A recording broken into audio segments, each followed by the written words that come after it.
Everybody, Bennett for the Bennett Podcast. Now, it may not be Christmas, but man, we got some gifts. Games Workshop had their overnight, middle of the night preview. I didn't do the classic thing that I would normally do and get up in the middle of the night and film it. I thought, you know what? Let's just wait. Let's just get some sleep. And maybe it will be great. And they went hard on Warhammer Quest. Now, we'll go through the full article, but they put together this little video showing what they've been working on. So we've seen bits of Darkwater come out. We've seen some of the hero models. We've not seen the villains. And this game absolutely looks brilliant. I am absolutely bought in to a level that I didn't think I ever really would. Now, I love a good dungeon crawler, and I've been saying for ages that Games Workshop should bring out some kind of dungeon crawler that you can play with friends, that's self-contained, that has some great models, that just gets you interested in playing Warhammer. And man, they actually did it. So if we have a look at the contents of this, basically TLDR, before we go any further, this is a cooperative game. So zoom, it's time to take up your sword, unite with your friends, and battle against the foul forces of Nurgle, the plague god in Warhammer Quest Darkwater, an all-new cooperative dungeon crawler for 1 to 4 players set in the mortal realms. Deep within the verdant wilds of Ghyran, which is the land of life in the Age of Sigmar setting, something evil is festering. The demon prince Gelgus Pust, the Prince of Swords, has laid claim to the ruins of the Jade Abbey, within which lies the source of the Everspring, a bounteous well of life energy linked to the Alariel, the Everqueen herself, representing 4th edition High Elves here. I like that. Only a diverse band of heroes have skills and determination to journey into the labyrinth of the Jade Abbey and stop the corruption. So, a thrilling cooperative dungeon crawler for 1 to 4 players set in the Age of Sigmar, Warhammer Quest Darkwater is a brand new box game designed to be replayable over and over. You will pick a hero, open the 38-page lay flat map book. Now, we called that, we said that looks like a book. When they showed the potato cam, we were like, that looks awfully like that's a book. Like, is that a book? It is a book, and the book looks absolutely fantastic. You open the book to your scenario, use the miniatures, cards and dice to battle for the fate of the Everspring. And here we go, we've got basically the real detail picture. Let me move my little face down here out of the way a little bit. Of this is the one that was out from Potato Cam. So you've got this lay flat book, and I guess the idea here is like as you progress through chapters of the story, or whether it's a random skirmish thing, you go to a certain page and this is your instance, right? This is your encounter. So you open the book, you put your dudes down. I'm sure there's some kind of card or something that says, yeah, this one here. Align the lay stones. So it tells you how to win, tells you how to set up. Don't know what that means.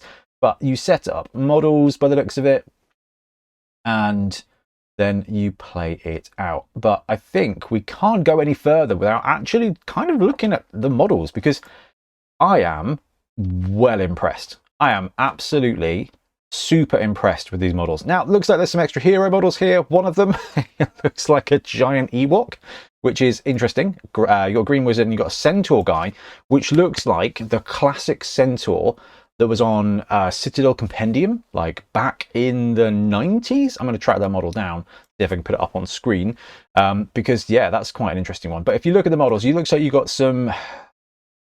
What are the Nurgle zombie guys called in 40k? This looks like them. It looks like you've got Nurgle zombie warriors. You've got the heroes. You've got these big burly Blight Kings, which is what Chaos Nurgle warriors became in the Age of Sigmar. Like the Chaos warriors for ogre, the Chaos warriors for Nurgle, kind of are ogre-sized. Really, I think it looks like they're ogre-sized. I mean, if you're a Blood Bowl guy, we're talking. I mean, they should be strength 4, but we're looking at strength 5 here. But this is Gelgus Pust himself. Gelgus Pest, Gelgamus Pest, Gargamel Pest. Gargamel Pestus, there we go. Then you've got these little dudes. You've got some big old demons here that look like just like really girthy plague bearers. You've got a weird slug wizard dude. You've got some more Nurgle warriors. And I think there are some pestigores over here as well. These models, that looks like a shaman. These models look amazing. Now, the downside of this is they've gone super heavy into the Nurgle world. If you're not a Nurgle boy or you don't like it, then that's going to be a bit of a turn-off, and I think that's perfectly fair. However, I think it's probably the best of the Chaos Gods to go and put in a demon thing, because you've got that kind of like zombie and little critter vibe where they're a bit slow and a bit vulnerable. So you kind of go, I get, like, dungeon crawlers are supposed to be for people kind of getting into these sorts of games. So having them launch in and be like, there's zombie swordsman basically, and then there's like a zombie ogre, is a really good way of kind of analoguing it across. Instead of zombie, insert plague, but it really works. So, this new Warhammer Quest game is quick to learn and easy to play, perfect for a game night with your friends and family. Simply pick your heroes and jump into a 30-minute skirmish against the disgusting followers of Nurgle, a perfect bite-sized chunk of gaming for tempting friends into another session. And another, and why not play a whole campaign? If you want something meatier, you can play through the whole story in about 10 to 14 hours over multiple days, or one marathon session. Ooh. Could we... I wouldn't have enough batteries. I was going to say, could we grab this game and play the whole campaign in one go? Would we want to live stream it? That could actually be really, really, really fun. Anyway, we'll think about that. If you bring plenty of snacks, yeah, definitely. So these abilities, these campaigns are thrilling 3-act adventures through the infested ruins of the Jade Abbey, where you'll play through multiple scenarios, unlock new heroes and rewards, and eventually test yourselves against the loathsome might of Gelgus Pust. Victory isn't certain, but you shouldn't let loss put you off. Campaigns are designed to be replayed, and because you only use a portion of the cards on offer each time, every playthrough will be a unique combination of heroes played, encounters fought, events overcome, and rewards looted. This looks really deep. Like, you've got the book, so you've got a ton of different maps without actually having a ton of different maps or tiles. That's really fast. Like, if you think about the setup time for dungeons and dungeon crawlers, having to set up the tiles into a specific map, it's really fun, but it does take time. So actually being able to go, right, page 17, boom, this is our encounter map. Absolutely wicked. Now it looks like it's hex-based, which, you know what? Fine. I find it unnatural. Battletech players out there being judged. You're definitely not. But, you know, it's just it's an unusual one for Games Workshop to go through, I guess. Although they've gone into it with Underworlds, I suppose. Maybe I'm just old-fashioned. So the miniatures. This is awesome. So it wouldn't be a Warhammer Quest game without loads of awesome miniatures. And Darkwater contains 49 plastic push-fit models. Our 7 intrepid heroes are a varied bunch, each with interesting backgrounds and unique powers that make them suited for their quest. Now, this is what we've seen on Warcom already. We've seen this guy who's like a fire knight. We've seen this besmirched mercenary who picks up some holy armor from a like grandma or something. You've got the damsel, and you've got the dwarf who is a bit of a forest lad. It's really cool. Okay, good. There are 3 extra heroes. So first up, there's the heroes you may have already seen here on Warcom. Edmark Valoran, the Manticore Knight, one of the greatest mortal champions in all the armies of Hammerhall Akshar, is joined by Bren Tylus, the Renegade Saint, a vicious mercenary whose ancestor was a legendary hero felled in Pust's initial assault on the Jade Abbey. Inara Scion, the Cleansing Blade, is a survivor of the Jade Circle who carries an amphora of water from the Everspring, which lashes out at foes by her command. Cool. Where Drolf Ironhead is a survivor at heart, fighting to fulfill an oath to his clan, who fought to save the Abbey long ago. We need more dwarves in Age of Sigmar. Real dwarves. Those 4 are the core heroes you begin with, but 3 remain to be unlocked in the course of the game. Now, this is quite interesting. I'm intrigued by this. So, Kelthanor, Drashavorn, and Jacobus Vine. So, Kelthanor, the Forest Prince, and then we've got Drashavorn, the Rampaging Beast. That is outrageously 80s, 90s Saturday morning cartoon. I'm thinking of a character. Please help me in the comments. There is somebody who that reminds me of. Is it from He-Man? Is it from He-Man? And then you've got Jacobus Vine, probably the Jade Wizard with his little pet dog, wielding a deadly bow and a burning desire to slay Gelgus Pust for his right of ascension. Prince Kelthanor is a member of the nomadic clan that worships the hunter god Kurnoth. Well, you know, Kurnoth's a good lad. Why would you not? Drashavorn is a chief of a tribe of shape-shifting warriors from Gur who worship an aspect of the Everqueen they call the Maker of Beasts, and has set out to cure his people from a mutative curse. Fair enough. Finally, Jacob is fine as a Jade wizard dedicated to fighting against entropy and decay. He travels with a spiked owl and a vulpine forest spirit he calls Whisper. We'll learn more about them later. He's got a little owl. I like the little owl. All right, I like that. No noble quest would be complete without a cast of nefarious villains, and the Scions of the Plague Father are a truly rotten bunch. So Gelgus Past, Belga the Cyst Witch, Murgoth the Cleaver, and Shaman Falhoof. Okay, Gelgus Past. So this is the big lad. That is a superb model. And I've got to say, it looks like it's got a ton of detail, but I don't think that's going to be horrific to paint, which is so good when you've got a game like this. Like, you want intricate, you want good looking models. You want a game that people are going to look at and go, ooh, what are you playing? Like, what is this? But you also want, like, I think this is just like washes will take care of Gelgus Past easier than a troop of heroes. Right, Belga the Cyst Witch. This is creepy. She's like this half slug witch woman that looks like a really, really, really, really dark version of The Conjuring. It's just horrid. It's so good. Nurgle were absolutely the right people to choose for this. Molgoth the Cleaver, he has got one gigantic hand, so this, I guess, is the Foo Fighters guy. And then we've got Shaman Falhoof. Bless him. I'm sorry he didn't get a name. It could be Falhoof the Shaman, but no. No. The towering mountain of flesh and disease, known as Gelgus Past, Prince of Sores, was once a holy man corrupted by an insatiable lust for power. By committing his soul to the plague god Nurgle, he earned strength far beyond that of a mortal, and now seeks to repay his master by corrupting the Everspring and thus scoring a savage blow against Elariel in the war for control of Ghyran.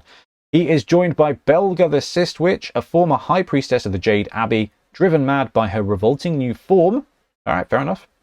And Molgoth the Cleaver, a loyal servant of Past, who takes great pleasure in destroying beauty and breaking the spirits of virtuous heroes. Okay, so Molgoth the Cleaver is Starscream. So he is the second in command. Shaman Falhoof lurks in the ruins, a beastman devoted to the decay and rot, who leads a herd of pestigores known as the Flyblown. Between them, the vile souls command an army of minions against which our heroes must triumph. The Cankerborn. Now, these are phenomenal. I love these. These just look like gigantic plague bearers. Now, plague bearers are the demons of Nurgle, and they are classic, and they have been in the art for Warhammer for 40 years, 30, 40 years. So these guys just look like towering mini-boss versions of plague bearer demons, which makes them an incredibly cool model add to Age of Sigmar. Like this, all these models look very good. And in the Age of Sigmar release, which is unsurprisingly a whole Nurgle book and Nurgle army, these guys can play in Age of Sigmar, which is very cool. So the Cankerborn are rare demons created when hideous violence is conducted against the land itself.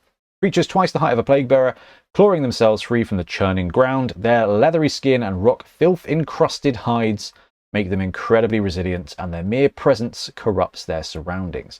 Then you've got the Blight Templars, and the armor's so good here.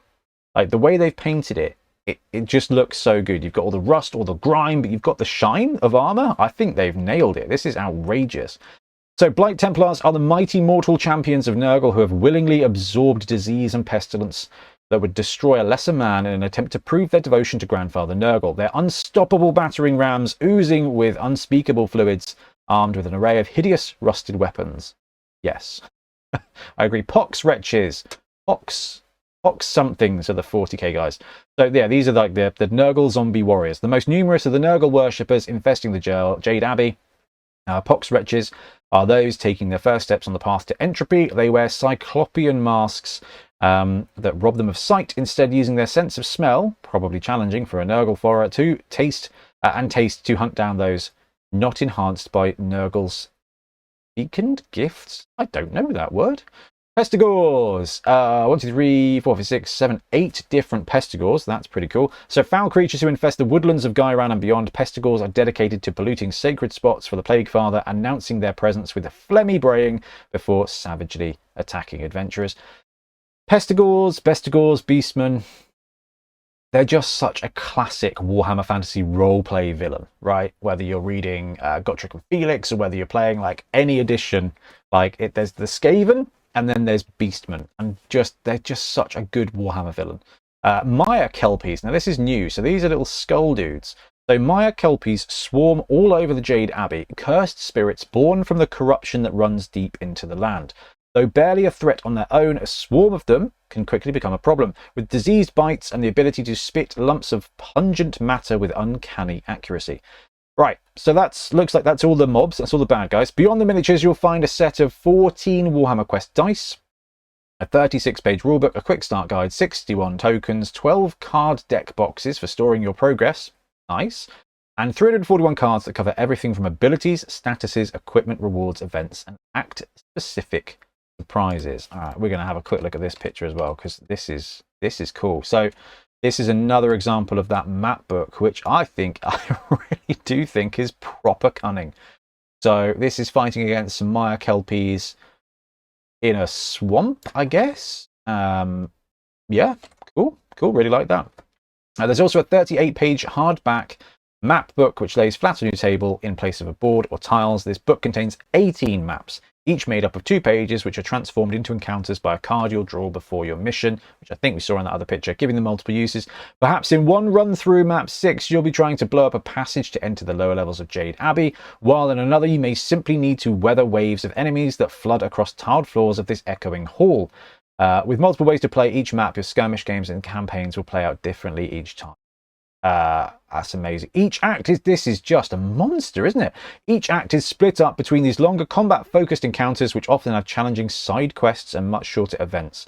So you've got Gates of Azir, you've got sparring session. Oh, we've got solo play rules.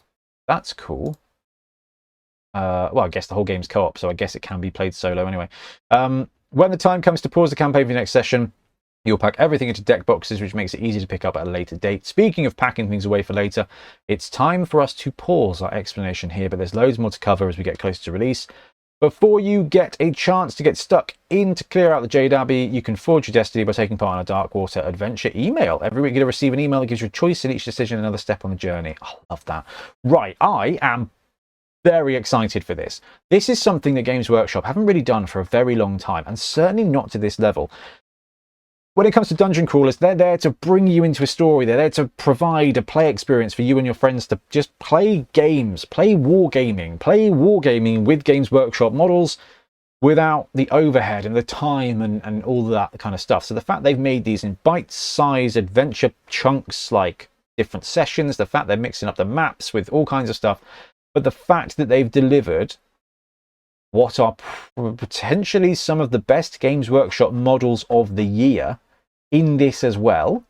This is insanely cool. I am really excited. These guys, they just kind of smack of like a diseased Albion as well. So do you know what? This has got me super excited. So I am, yeah, I'm all in on Warhammer Fantasy, all in on Warhammer Quest. This is just such a cool thing. I've been looking for a proper dungeon crawl, and I've been looking for a proper dungeon crawl that we can share on the channel as well, because it fits perfectly, right? Especially if these are going to be 30-45 minute gaming sessions. We can play through, we can do some live streams, we can have some really good fun playing it, but also just having a box that somebody can go, wow, they've made this for me, is just so cool. Anyway, let me know in the comments what you think, and we'll be back soon with more wargaming content. Happy gaming.